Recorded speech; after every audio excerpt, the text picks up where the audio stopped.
Buen día, bendiciones a todos. Oni Oni. Oni Oni en esta 60ª edición, ya celebrando nuestro programa número 60. Edición especial, señores. Como les había prometido, inicialmente en el programa número 20, en la 20ª edición, les hice un resumen de todo el contenido de los primeros 19 programas que habíamos realizado.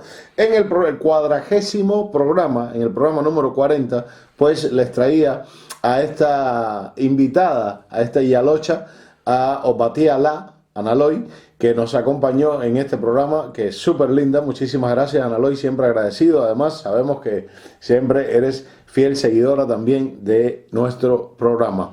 Llegamos a este programa ya número 60, llegamos a este programa después de haber recorrido por esta saga que hemos nombrado, esta saga de los pataquíes, hablando primero de los pataquíes de los orichas, donde ellos protagonizan. Después pasamos por pataquíes de los animales, primero de aves, después de animales de cuatro patas, hablamos de la ceiba, hablamos de estos pataquíes en general, pataquíes que siempre nos traen muchísimas historias y sobre todo la interpretación. Hicimos 3 programas de interpretando pataquíes. Y luego, pues, como para cerrar, y con un tema que es muy importante, aunque parece muy simple, los refranes. Así hemos venido trayendo estos 20 programas, estos 19 programas que hemos traído en esta última secuencia, en esta última saga de Oni Oni. Pero hoy les traigo un programa súper especial. Tenemos un invitado especial y aunque me vean solito acá, pues hoy la vamos a hacer directamente conectados con el mundo, tal cual, como dice el logo del canal Aarón 620. Vamos a conectarnos directamente con Sevilla, España.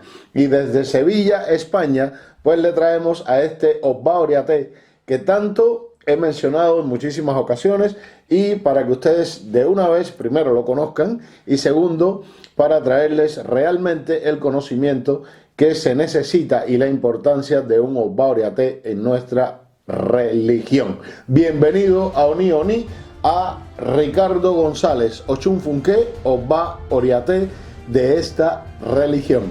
Bienvenido.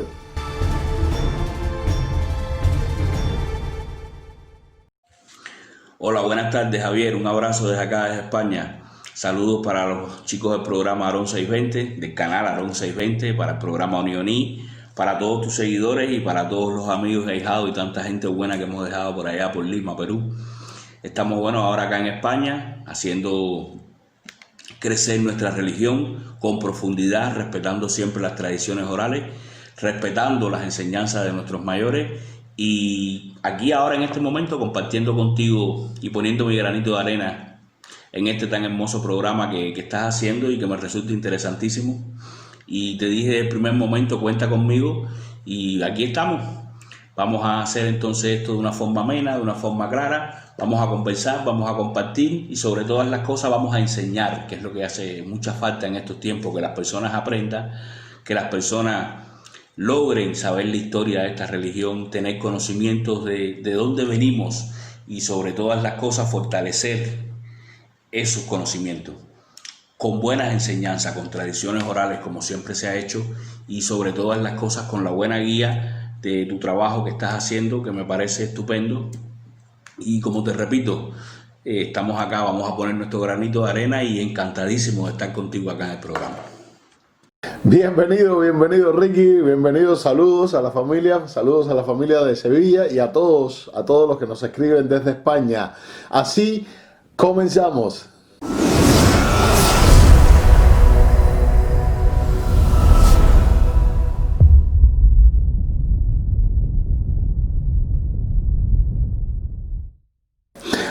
Ricardo Ochun Funke, queridísimo y respetado Osba Oriaté, gran maestro, muchísimo que agradecerle a usted con sus conocimientos, el tiempo que convivimos acá en el Perú, acá en Lima, pues para mí fue como una escuela. Fueron unos meses de intensivo y de aprendizaje, porque señores, les cuento que con este señor se aprende, o sea, no hay muchos términos medios. Ricky, como te digo cariñosamente, me gustaría Me gustaría que le contaras a todas las personas que nos siguen, a estas personas que comienzan a buscar información, primero que todo con tus palabras, cuál es tu opinión y cómo ves los objetivos de esta iniciativa que se llama Oni Oni. Con tus palabras.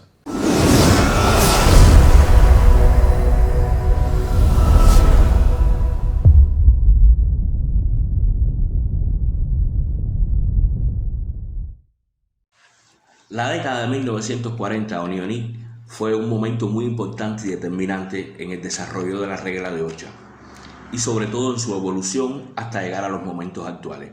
Esa década fue muy interesante, ahí pasaron algunas cosas que son las que permiten que hoy por hoy la religión se lleve de la manera que se lleve. En primer lugar, en esa década de 1940, aproximadamente sobre 1944, fue el último tambor que se le dio a Olókun en el mar. En esa época también había 2 o 3 oriateses muy importantes en La Habana, como Tomás Romero, Liberato Valdés y una persona muy importante que se llamaba Maximiliano Ordaz o Bajimí, consagrado en el Oricha Changó.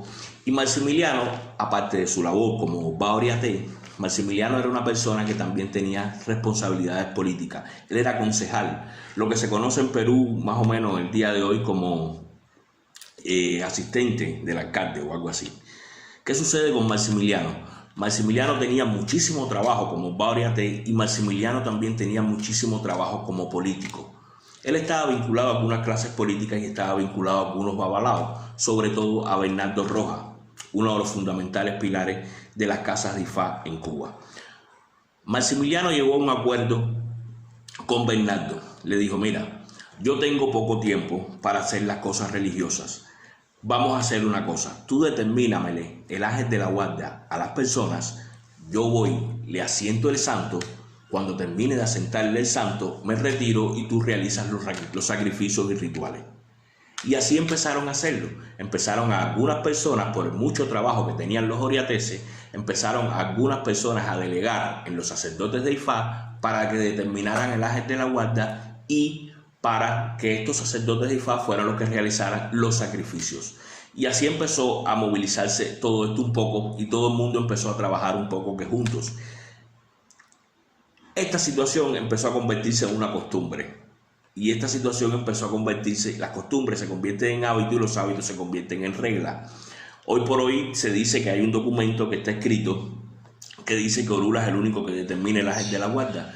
Pero si vamos a la tradición oral, si vamos a la historia de nuestra religión, esto no sucedía así hasta esa época. Inclusive, pasado mucho más tiempo hasta que se diera el boom, vamos a decirlo así de alguna manera, de los sacerdotes de Ifá, que fue sobre los años 80, los años 90 del siglo XX, casi todas las personas que antes de ese momento tienen consagrado santo actualmente en Cuba, casi ninguno, a no ser que fuera la esposa o el hijo directamente de un sacerdote de Ifá, casi ninguno tiene determinado ángel de la guardia por Orula, lo tienen determinado por el caracol. Inclusive muchas casas siguen determinando el caracol. Y te digo más, muchas casas de Ifá respetuosas en La Habana, en estos momentos cuando le llega a alguien con el ángel de la guardia determinado por el caracol, ellos no determinan ángel de la guardia. Ellos simplemente le dan Orula, le dan hecho como corresponde al babalao, le dan Orula, le sacan un signo y automáticamente dejan eso así porque ya está determinado el ángel de la guardia. Porque son conocedores de la historia, son conocedores de las raíces, son conocedores de las tradiciones y son conocedores además en qué momento fue que eso cambió.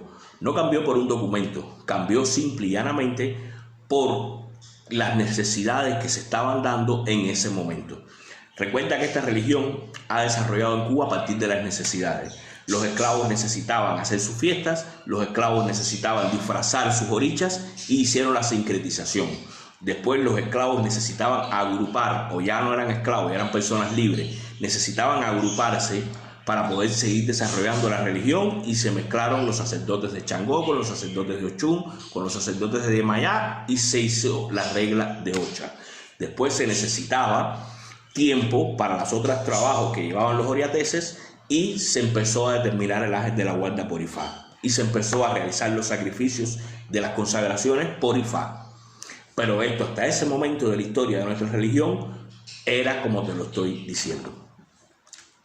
El cargo de Osba Oriaté. ¿Qué cosa es un Osba Oriaté? Un Osba Oriaté es un religioso, un sacerdote con una consagración por el cual de su grado de conocimiento, de estudios, es permitido para él dirigir el resto de las ceremonias. Es imposible hacer una ceremonia de la regla de Ocha sin la presencia de un Osba Oriaté, porque es quien tiene que dirigirla, es quien tiene que llevar todos los cantos, es quien tiene que llevar todos los rituales, es el que tiene que llevar todos los rezos. Entonces es imposible, como se está viendo ahora en muchos lugares como México sobre todo, que se hagan ceremonias religiosas sin la presencia de un Osba Oriaté. ¿Lleva una consagración? Sí, lleva una consagración. No una, varias consagraciones lleva el cargo de Osba Oriaté. La primera consagración que tiene que tener un Osba Oriaté es el estudio. En el canto a Egun, en el conocimiento de las plantas o los ewe, en el conocimiento de los rituales, en el conocimiento de la ceremonia, en el conocimiento de los sacrificios. Esa es la primera parte, tu conocimiento. Lo que tienes que esforzarte, los años que tienes que estudiar para llegar hasta ese punto. Las segundas consagraciones son las que tú vas adquiriendo. La consagración en San Lázaro, la consagración en Pinaldo, la consagración en determinados orichas y por supuesto existe una consagración con Ifá, que es la consagración de Irete Cután, la cual se les realiza a los oriateses para permitirle darle conocimiento al Lofi de que esta persona realiza labores como Osba Oriaté. Esta consagración no es nueva, como se está diciendo, esta consagración existe. Yo soy muy justo y hablo las cosas como son.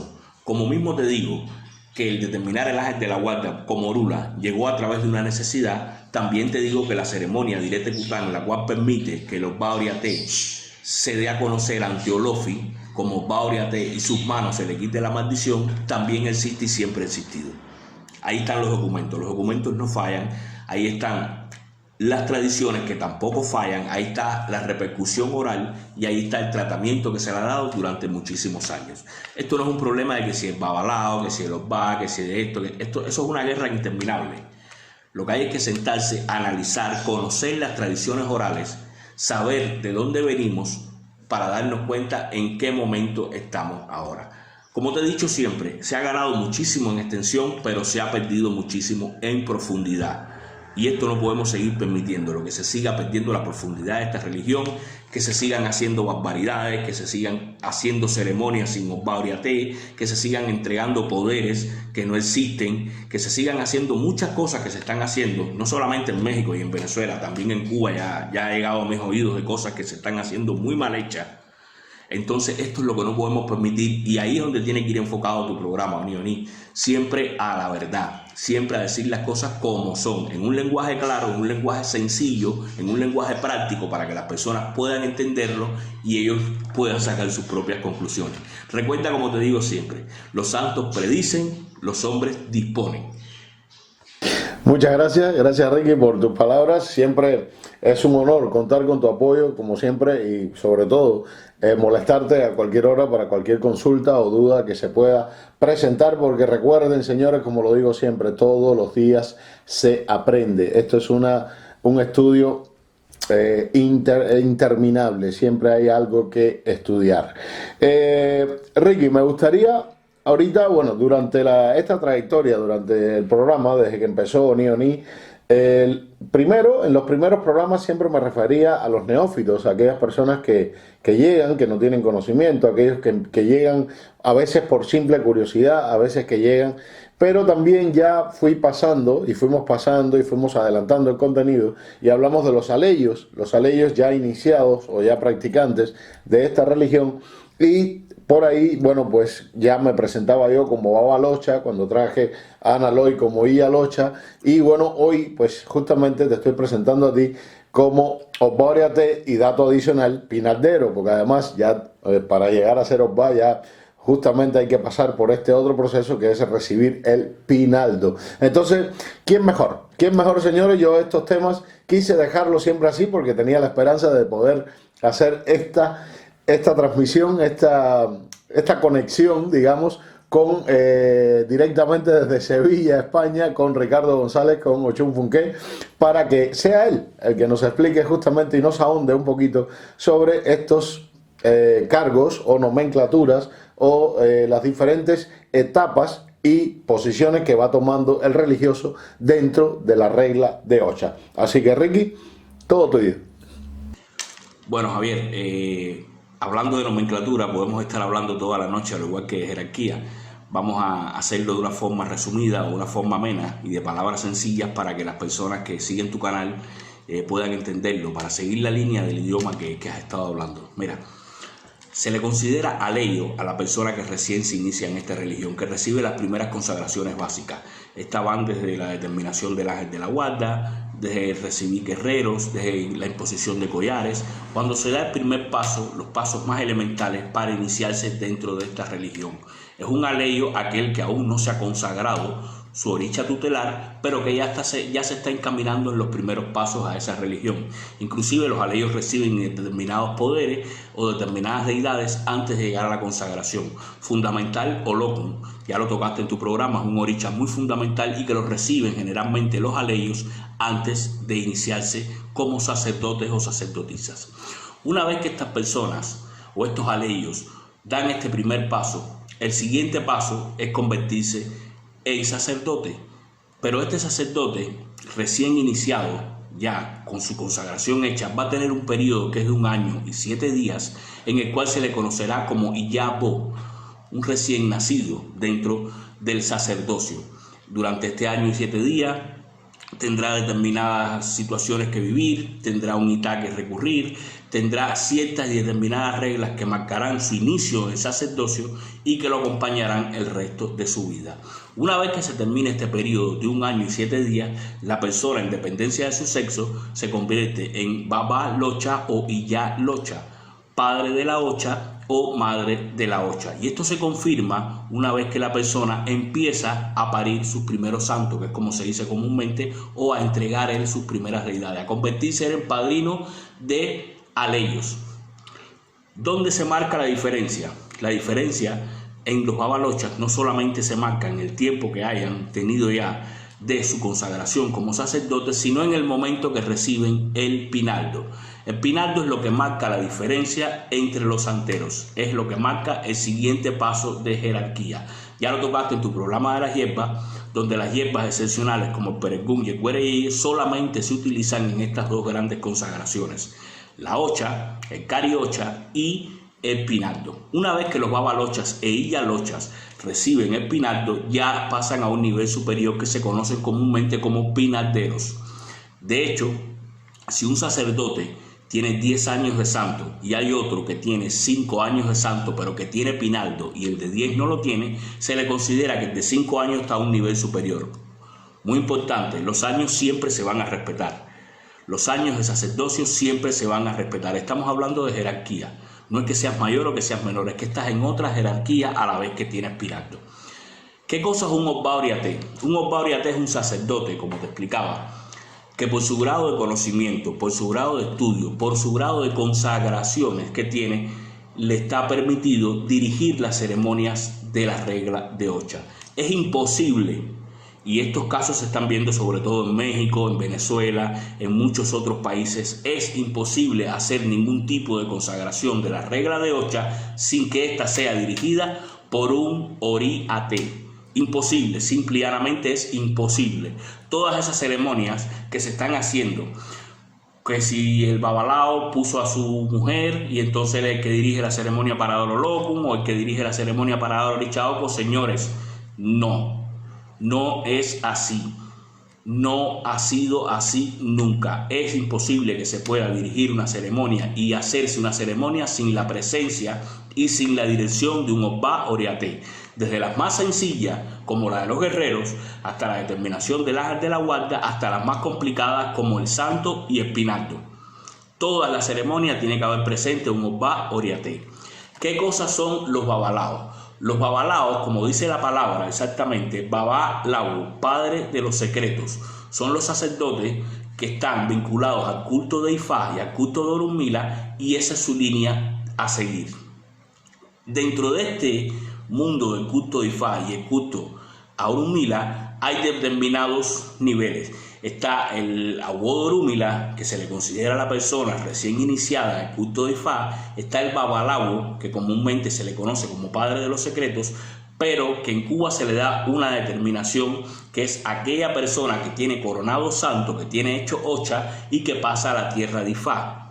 Ese es el babalao. Ahora, el Awodomila es el recién iniciado en los cultos de Ifá. Ellos también tienen su jerarquía. Por ejemplo, el babalao que recibe Olofi se le considera olofista, se le considera que está a un nivel un poco más alto que el resto de los babalaos. Claro, siempre respetando los años. Los años siempre se van a respetar.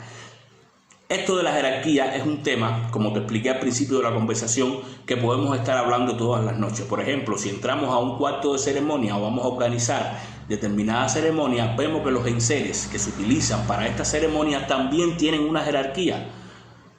Por ejemplo, el agua bendita, detrás del agua bendita le sigue el cacao, la cascarilla, el corojo, la jutía ahumada, el pescado ahumado, el maíz tostado, las mieles, los alcoholes y así sucesivamente. Esto está dentro de la regla de Ocha, vinculado a los signos para mantener un equilibrio. Recuerden que esta es la religión que está vinculada a las fuerzas de la naturaleza. La naturaleza tiene un equilibrio y por tanto nosotros llevamos a nuestra religión el equilibrio en todas las cosas. Es muy importante que se conozca esto y es muy importante que se sepa y que las personas aprendan y logren estudiar. Muchas gracias una vez más por tu programa Oni Oni, porque las personas pueden llegar a tener el entendimiento de estas cosas de una manera sencilla y pueden obtener muchos mejores resultados en su camino por la vida. A buen entendedor, bueno, ¿quién mejor? ¿Quién mejor que un Osborete para que explique estos temas y nos diga justamente, y así ustedes pues vayan conociendo? Es muy importante mencionar, y antes de pasar a la siguiente pregunta, porque justamente me llama muchísimo la atención, señores, es increíble que en países desde donde me han escrito, religiosos ya iniciados y ya incluso con santos recibidos, y no conocen, o sea, no conocen a un Oparate. Eso es increíble. Pero bueno, Ricky, quisiera que también con tus palabras, con tu forma de pensar, porque la idea de Oni Oni justamente es esa, compartir y seguir repartiendo el conocimiento, nos des recomendaciones. ¿Qué nos recomiendas tú, Ochun Funke, Osba? ¿Qué nos recomienda usted a todos aquellos, tanto los que están acercándose como los que ya empezaron, los que ya son aleyos, como para nosotros, los babalochas y yalochas, que siempre tan importante para nosotros es en nuestra vida y para avanzar y para poder ayudar a nuestros ahijados, siempre la presencia de un buen Osba Oriate? ¿Cuáles serían sus recomendaciones para todas estas personas que nos siguen y que están atentos siempre a Oni Oni? Ricky. Oni Oni, refiriéndose a la manera en que las personas pueden encontrar una guía aceptada o un padrino para que estas personas puedan iniciarse dentro de esta religión y una persona que los pueda encaminar. Hay varios tips. Fundamental.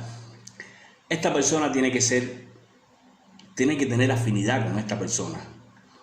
Esta persona tiene que ser buen padre, buen hijo, buen hermano, buen religioso, ser una persona organizada para sus labores religiosas, tiene que ser una persona organizada para su vida laboral, tiene que ser una persona la cual tenga paciencia y sobre todas las cosas respeto por su religión. Si nosotros vemos todas estas características en la persona religiosa a la cual nosotros queremos que sea la que nos represente dentro de la vida religiosa, nosotros hemos hecho una buena decisión.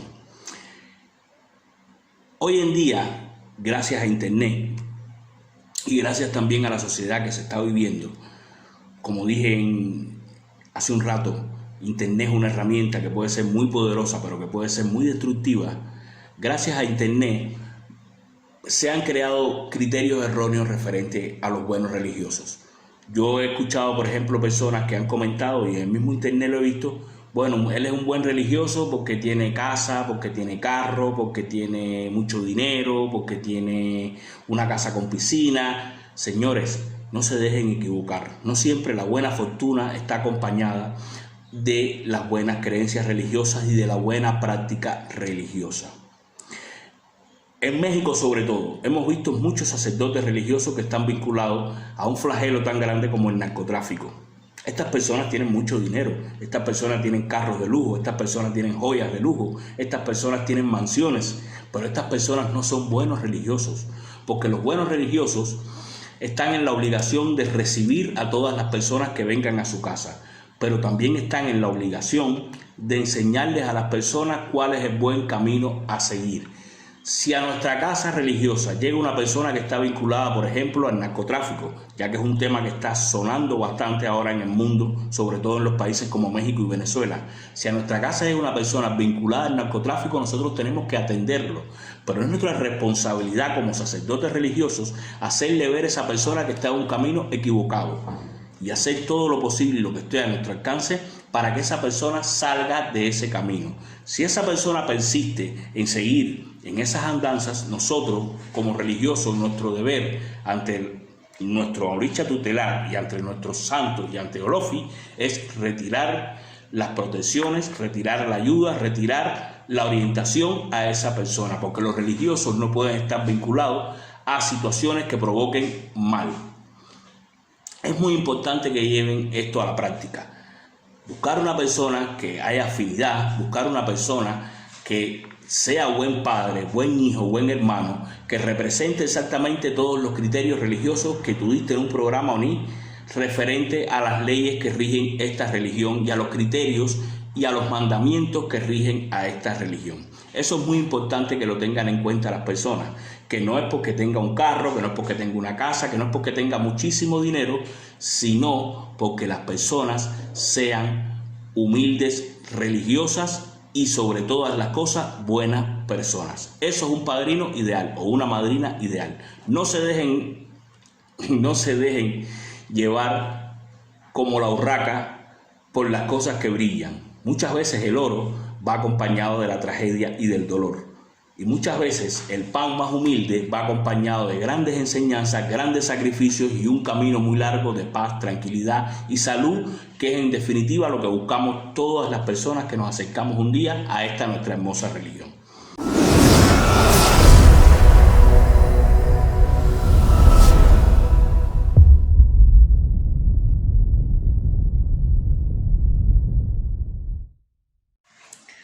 Como tú has sido reiterativo en tu programa, y como yo lo creo así también, el término regla de Ocha es el conjunto de normas y conductas y de ceremoniales a través de los cuales se manifiesta y se lleva a cabo esta religión. Este término es un término que netamente surge en Cuba. ¿Por qué?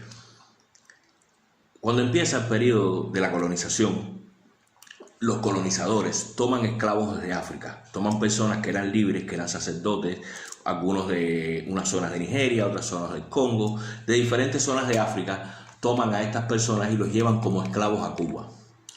Claro, los esclavistas no respetan las identidades de cada una de estas personas, no respetan sus grupos étnicos y los juntan todos en lugares para trabajar, para estar juntos, para que se procrearan, para que hicieran las labores de esclavos. ¿Qué sucede?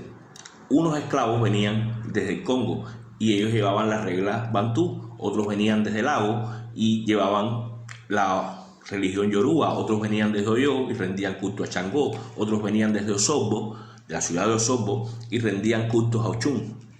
Todos estos esclavos se vieron mezclados en un mismo sitio. ¿Qué sucede? Cada cual llevaba sus rituales como eran de trascendencia en su pueblo. Por ejemplo, los hijos de los que venían de la ciudad de Osorbo, ellos rendían culto a la diosa Ochún. Todos sus sacerdotes eran de Ochún, todas las personas allí eran hijos de Ochún. Es una trascendencia, porque en África la religión no se ve solamente como un culto, solamente como una creencia, se ve como una forma de vida, como una trascendencia de generación en generación. Estas personas que viven en estos lugares determinados son descendientes directos de los orichas, por tanto no se les determina ángel de la guarda. Estas personas, sus padres son hijos de Ochún, por ejemplo, sus padrinos son hijos de Ochún, sus madrinas son hijas de Ochún, sus yubonas son hijas de Ochún, el quien dirige la ceremonia es un hijo de Ochún y solamente les rinden culto a Ochún. Cuando todas estas personas que se vieron arrancadas de su tierra, que se vieron esclavizados, se ven todos juntos en un mismo lugar, tienen que tomar varias medidas que no creo que hayan sido planificadas, simplemente fue como se les fue dando la situación. Toman varias medidas para poder seguir desarrollando su creencia, para poder seguir cultivando su fe. Una de estas medidas y creo que es la que más ha trascendido, es la sincretización. ¿Qué sucede? Junto con la esclavitud va acompañado un proceso de reinserción en las religiones que creían los esclavistas. Los esclavistas generalmente eran católicos, casi todos eran católicos, a excepción de algunos 2 o 3 países que ya venían desarrollando religiones de tipo protestante, pero en España, que fue quien colonizó Cuba y fue quien transportó la mayoría de esclavos a Cuba, eran muy católicos. Entonces pretendían que estos adquisiciones, que estos esclavos, vamos a decirle así, aunque me suena difícil, que estas personas se convirtieran también en católicos. ¿Qué hicieron estos africanos? Estos africanos o se convertían en católicos o los mataban a golpes, y por otra parte estaba que cómo seguían cultivando en lo que realmente ellos creían. ¿Y qué hicieron? Sincretizaron. Empezaron a buscar similitudes entre los santos que le pretendían imponer sus amos y sus creencias. Así fue como nació la sincretización entre Ochun y la Caridad del Cobre, entre Yemayá y la Virgen de Regla, entre Changó y Santa Bárbara, etcétera, etcétera, etcétera. Entonces simplemente llegaba el momento de la celebración, llegaba el momento de alguna fecha, llegaba el momento de algún tambor, llegaba el momento de alguna manifestación religiosa de estos africanos, de sus creencias, a sus orichas, y simplemente, como ya habían sincretizado, como ya habían buscado una similitud, le decían a sus amos: no, esto es una fiesta para Santa Bárbara. Los amos estaban tranquilos, decían: qué bien se están portando. Nunca fue una fiesta para Santa Bárbara, siempre fue una fiesta para Changó, que lo disfrazaron de blanco y rojo, que le buscaron la similitud, que decían este es Santa Bárbara, pero siempre fue Changó. Y esto se fue sincretizando y se fue fundiendo un gran caudal enriquecedor. Por otra parte, estaban también las personas que venían del Congo, y estos tenían su regla bantú, o sea, lo que se conoce hoy como palomonte, lo que se conoce hoy como mayombe, lo que se conoce hoy como brillumba congo, y estas cosas también fueron tomando determinado grado de sincretización. En el caso del palo congo y en el mayombe tenemos su máximo exponente en Andrés Dolores Petit, este mulato criollo que también fue uno de los primeros sin ser africano de nación, que perteneció a la sociedad secreta Bacuá. Este africano era terciario de una orden católica, puso muchos elementos católicos dentro de la regla del bantú. Por ejemplo, el uso del crucifijo, el uso de lo que se llama o lo que se conoce hasta el día de hoy como la bóveda espiritual, que también tiene por ahí sus discrepancias sobre cómo vino esto a parar, pero lo que sí tenemos conocimiento es que este mulato criollo puso mucho de las cosas católicas en la religión bantú. Yo pienso que este sí ya lo hizo un poco más estudiado, un poco más analizado, como para tratar de cambiar el mal rostro que tenía hasta ese momento, en la época de la colonia, las religiones de origen africano. ¿Qué sucede? Pasa la época de la esclavitud, viene la época de la colonia, y ya estos africanos que habían estado en barracones, que habían estado trabajando, que habían sido esclavos, ya se convierten en libertos y empiezan a asociarse en cabildo, empiezan a asociarse en clanes. Y hay un momento muy importante de la historia de esta religión en Cuba, que es en La Habana, en la calle San José. Ahí se juntan y empiezan a vivir varios africanos y descendientes de primera línea de africanos que habían estado en esta situación.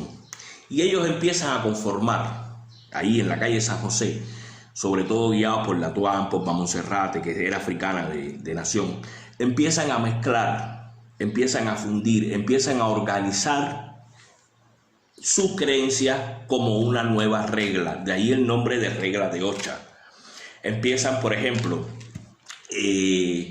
a organizar que las personas que se les fuera a consagrar el oricha Obatalá, además de Obatalá, se le entregara a la deidad Changó, la deidad Yemayá, la deidad Ochun, la deidad Yansan, que por ejemplo las personas que se les fueran a consagrar un oricha guerrero como el Eguá o algún Ochosi, entraran con el resto de los orichas guerreros, entraran con Oyá, entraran con los Ibeyi, que los que se fueran a consagrar con el oricha Changó entraran con Agayú y entraran con los Ibeyi, y así sucesivamente fueron creando una serie de costumbres, una regla o un manual, que es lo que realmente se tiene por regla, un manual para el desarrollo de la religión, con las herramientas que tenía en ese momento.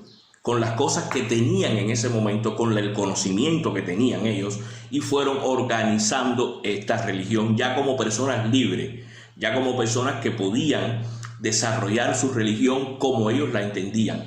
Pero ¿qué sucede? Se había pegado muy fuerte el concepto de la sincretización. No era raro encontrar en casa de unos de estos africanos una estatua de San Lázaro, una estatua católica, un busto.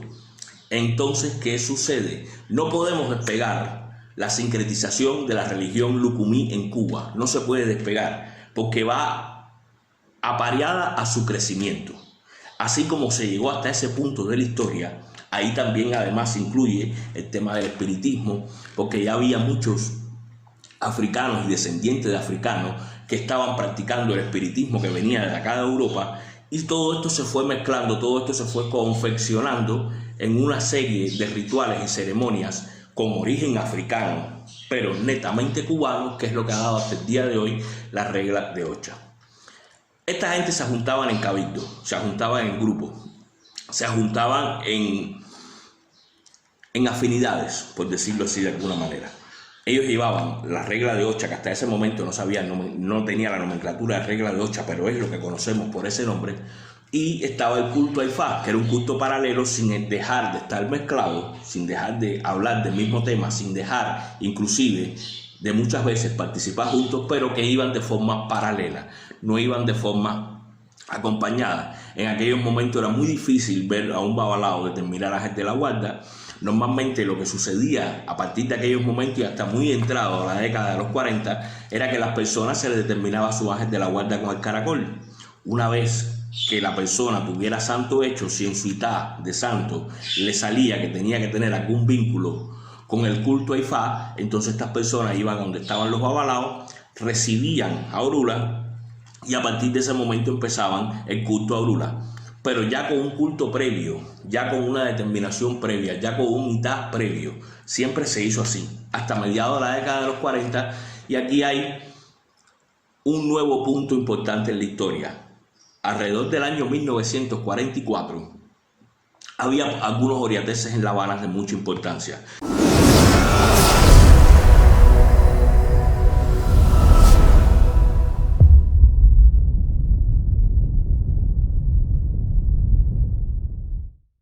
En efecto, así es. Bueno, ¿quién mejor? ¿Quién mejor? Esta es la idea. La idea hoy es que el programa justamente pues tengan este personaje, porque es todo un personaje, tiene muchísimos ahijados, tiene una familia religiosa extensa y muchísimo que agradecerle, como siempre digo, a Ochun Funke. Ricky, me voy a despedir. Muchísimas gracias. Como siempre, es eterno el agradecimiento, siempre te lo estoy diciendo, te agradezco muchísimo. Yo creo que el haberte encontrado, y creo que te lo dije una vez llegaste a mi casa buscando, te habían comentado alguien, te había comentado de unos gorros, de algo, bueno, pues, y llegaste a la casa y bueno, nos conocimos, empezamos a trabajar juntos, e incluso tenemos hasta ahijados en común, compartimos hasta ya parte de la familia religiosa. Muchísimas gracias, Ricardo González, gracias por estar siempre presente. Esto es lo bueno, señores, que tiene la tecnología, que aunque estemos lejos, cada vez nos acerca más. Por eso siempre digo, la tecnología es una herramienta súper importante, pero siempre digo, ojo, cuidado, a la hora de usarla, no para desinformar, sino justamente para estar unidos y cada vez más cercano. Me voy a despedir, que sea él mismo, con sus palabras. Ricardo, despídete de nuestro programa y de esta presentación, de esta edición especial, donde justamente tenemos el honor de tenerte acá como invitado de honor en este programa. Bueno, Neoni, gracias por darme la oportunidad de estar acá en tu programa, en esta edición especial. Quería mandarle un saludo, aprovechar, ya me voy a despedir, quería mandarle un saludo a toda esa gente linda de Perú, a Victoria, a Vicky, a Gaby, a Analoy, a Karina, a Alejandro, a la gente del canal Aarón 620, a ti muy especialmente, mi amigo, mi queridísimo hermano Guido Javier Onioni, y muy especialmente a toda la gente que te sigue en tu canal. Que sepan que esto es un canal de personas, de sacerdotes, que están tratando de llevar a ustedes la palabra de nuestra religión de una manera sencilla, de una manera práctica, de una manera que pueda ser entendible para todas las personas que se inician en esta religión. Quiero mandar un beso muy especial también a mi padrino Joseito Fernández, a mi madrina Berta Aurora Pérez Silva, a toda esa gente linda que tenemos por allá por Cuba, por Estados Unidos, por acá por España, y quiero mandarles muchas bendiciones, que quieran mucho esta religión, que respeten mucho esta religión, que sepan que las personas que practicamos esta religión siempre tenemos compañía segura, siempre tenemos a nuestro lado nuestro ángel de la guarda que nos cuida, nuestros orichas que siempre van a darnos un camino de solución a todos nuestros problemas de salud, de estabilidad, de todas las cosas buenas que necesitamos nosotros los seres humanos por el transcurso de nuestras vidas. Un abrazo muy grande y un placer haber estado con ustedes en esta edición especial. Te quiero mucho, Javier. Un abrazo a todos. Chao. Bendiciones. Ok, muchísimas gracias, Ricky. El agradecimiento otra vez es eterno. Vamos a despedirnos así, pero siempre, primero que todo, bueno, Ricardo, muchísimo es el agradecimiento no solo de parte mía, sino también de parte de la directiva de Aarón 620, que muy, como siempre, agradecido por la invitación. Gracias por estar acá en el canal y en el programa. Esperamos justamente a todos nuestros seguidores, a todas las personas que día a día nos escriben. Como siempre, yo estoy pendiente, señores, a todos los comentarios. Ahí están los teléfonos. Por allá por Sevilla, la gente que esté cerca, la gente que está en España, ya saben, tienen a todo un maestro para cualquier consulta, cualquier cosa, cualquier apuro que tengan, lo tienen a él presente, lo tienen cerca por allá. Ahí también estuvo su teléfono en pantalla. Así que, por favor, siéntanse libres, como siempre les pongo en los comentarios, siéntanse libres de escribirnos, porque para eso justamente estamos. A mis amigos queridos de siempre, los que siempre están en constante interacción con los programas, den, bueno, los nombres de YouTube, recuerden que son un poco raros: Yaneisi, Yaneidis, mi querida Jun de Puerto Rico, desde México, la gente que siempre está ahí en la tierra azteca, la gente de Miami que se sigue sumando, la gente de Estados Unidos, de por allá por Texas, por Las Vegas, Nevada, acá en Argentina, por acá una chica también me escribió, Linda. Muchísimas gracias, espero que tu anécdota muy interesante, recuerda que la tenemos pendiente. No quise darte mucha explicación por el canal porque, bueno, incluye temas familiares, pero muy interesante tu anécdota. Espero poder conversarla contigo más abiertamente. Así nos vamos a despedir, señores. Edición especial, sexagésima edición de su programa Oni Oni, que no se detiene, continúa. Vamos a continuar, hay muchísimos temas pendientes, hay muchísimo contenido. Gracias para las personas que nos están sugiriendo más contenido, porque las dudas generan las mismas dudas, las mismas preguntas generan los nuevos contenidos para traerles. Recuerden, acá la idea no es dar cátedra, acá la idea no es dar derroches, ni enfoques, ni debates, ni crear debates con nadie. Sencillamente es tal cual como lo dice en mi signo, Obedí Cacao, Obedí Lele, el conocimiento está repartido en la tierra. Yo soy Omiolo Funke, conectado con el mundo desde el canal Aarón 620 Noticias, siempre para ustedes, para servirles en su programa Oni Oni. Bendiciones, así nos vemos.